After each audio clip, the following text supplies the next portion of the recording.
আসসালামু আলাইকুম। খুব অল্প সময়ের মধ্যেই চলে আসছি।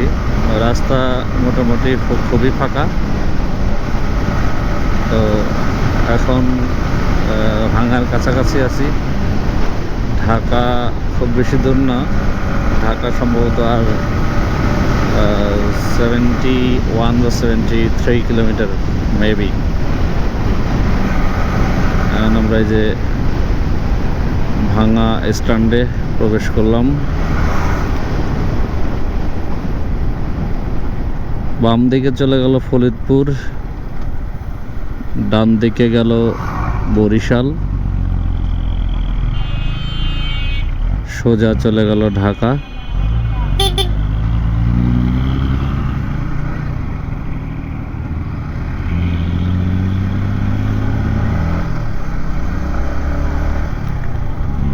এক্সপ্রেসওয়ে শুরু।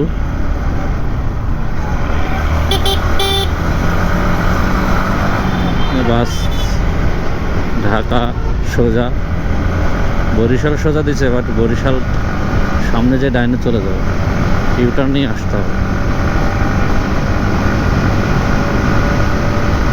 এই যে ঢাকা চত্বরটা অনেক সুন্দর করছে। এই যে একটা যদি দেখায় এই, আর একটা এই, অনেক সুন্দর করছে চত্বরটা, দেখার মতো একটা চত্বর।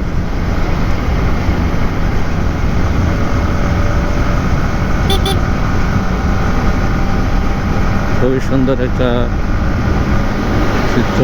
যদি যদি কখনো ড্রোন কিনি, ড্রোন ক্যামেরা কিনলে এই ভাঙা ইয়েটাকে ক্যাপচার করবো, ভিউটা নিব।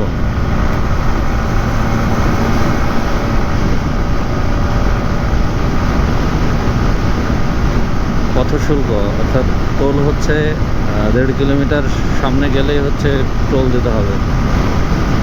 দেখেন, আপনার মনে হতে পারে এখানে একটা হয়তো ব্রিজ আছে বা নিচে দিয়ে কোনো বড় নদী বয়ে গেছে, বাট নিচে দিয়ে রেল লাইন গেছে, উপর দিয়ে গাড়ি যাচ্ছে, পায়ে দেওয়া সাইড রোড, নিচে দেওয়া সাইড রোডও আছে, লোকাল রোড।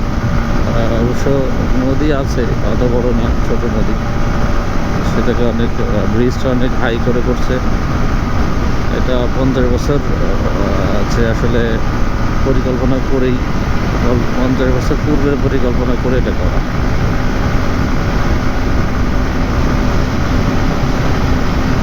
আমরা কিছুক্ষণের মধ্যে টোল দিব।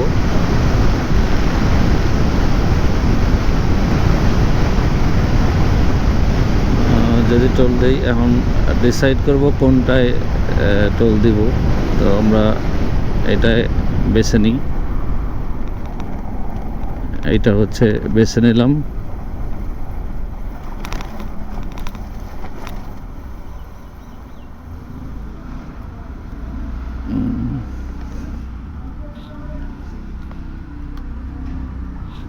কত?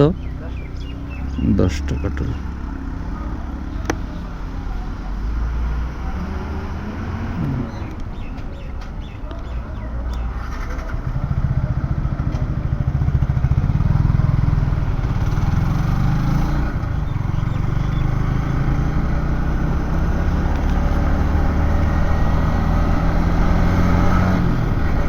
কোন ব্রিজ কোন টাইমে অতিক্রম করতেছি, কোন এরিয়া কোন টাইমে অতিক্রম করতেছি, আপনি বিভিন্ন সময় একটা ঝামেলায় পড়তে পারেন। এখান থেকে পদ্মা সেতু 30 কিলোমিটার,